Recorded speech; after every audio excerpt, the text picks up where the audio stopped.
There's a fatal flaw built into the operating system of the global economy. It is not a bug.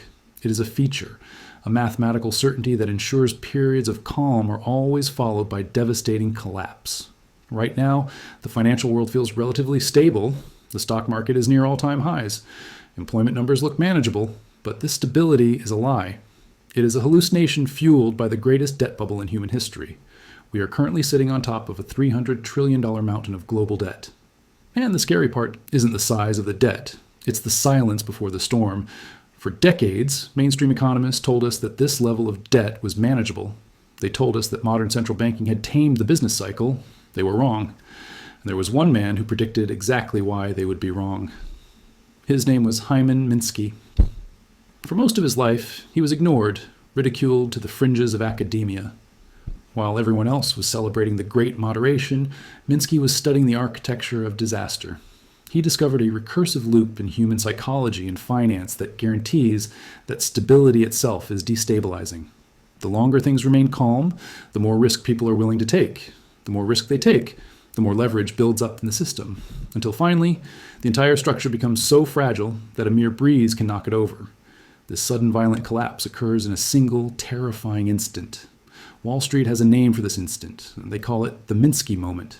We have seen it before. We saw it in 1929. We saw it in 2008. And according to Minsky's financial instability hypothesis, we are rapidly approaching the mother of all Minsky moments.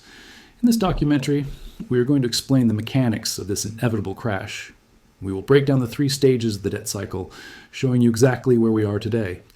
And we will explain why, when this bubble pops, the central banks will be powerless to stop it. Once you understand the Minsky cycle, you will never look at the economy the same way again. You cannot unsee the pattern. Hyman Minsky's genius was not in complex mathematics. It was in simple observation of human nature and banking. He realized that an economy is not a static machine that seeks equilibrium. It is a dynamic, living system driven by credit, debt, and the human emotion of confidence. Minsky identified 3 distinct stages of debt financing that an economy moves through in a cycle.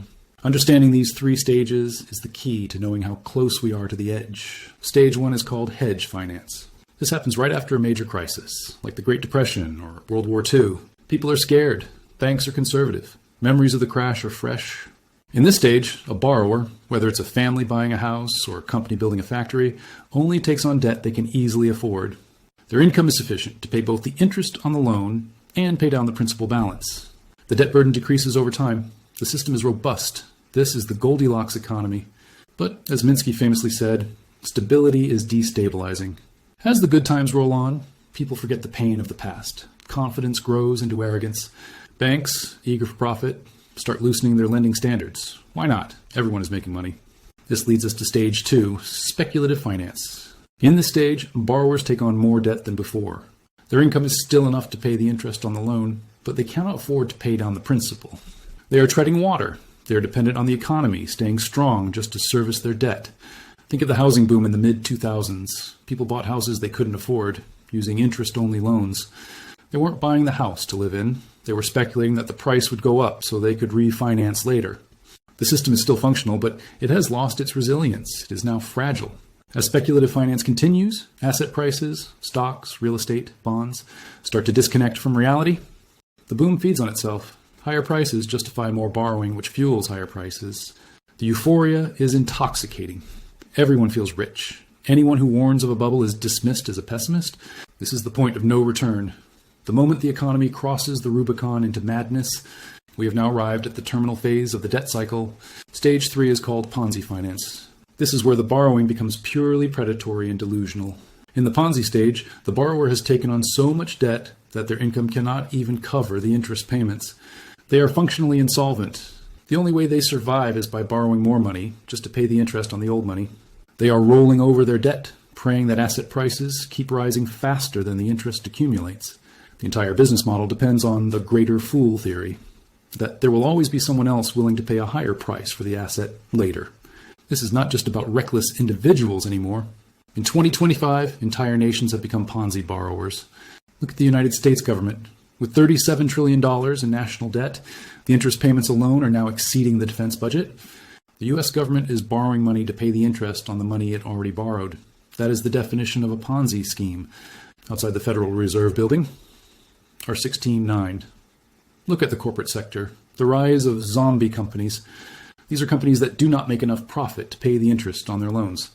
They only exist because interest rates were kept artificially low for a decade. They are the walking dead of the financial world. The entire global economy is now structurally dependent on ever-expanding credit, just to maintain the illusion of solvency.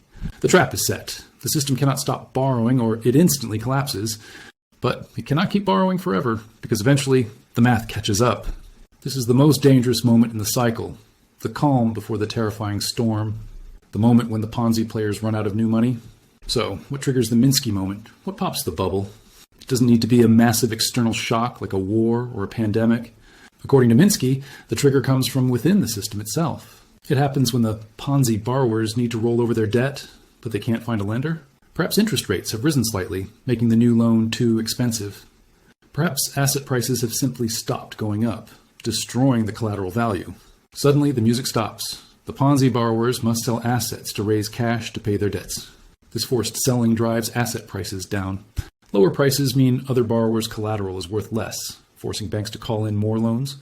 This creates a vicious negative feedback loop. Selling begets more selling. Panic spreads like a contagion. This is the Minsky moment. The exact second when the illusion of liquidity vanishes? When everyone rushes for the exit at the same time and realizes the door is painted on the wall?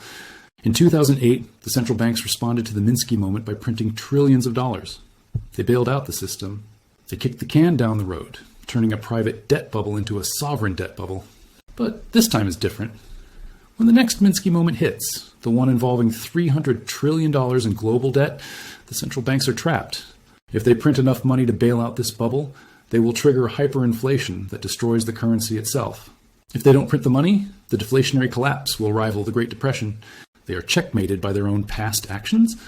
The Minsky cycle is not a theory. It is history's timetable. We have enjoyed the Hedge phase. We reveled in the Speculative phase. We are currently surviving the Ponzi phase. The moment is inevitable. It is mathematical.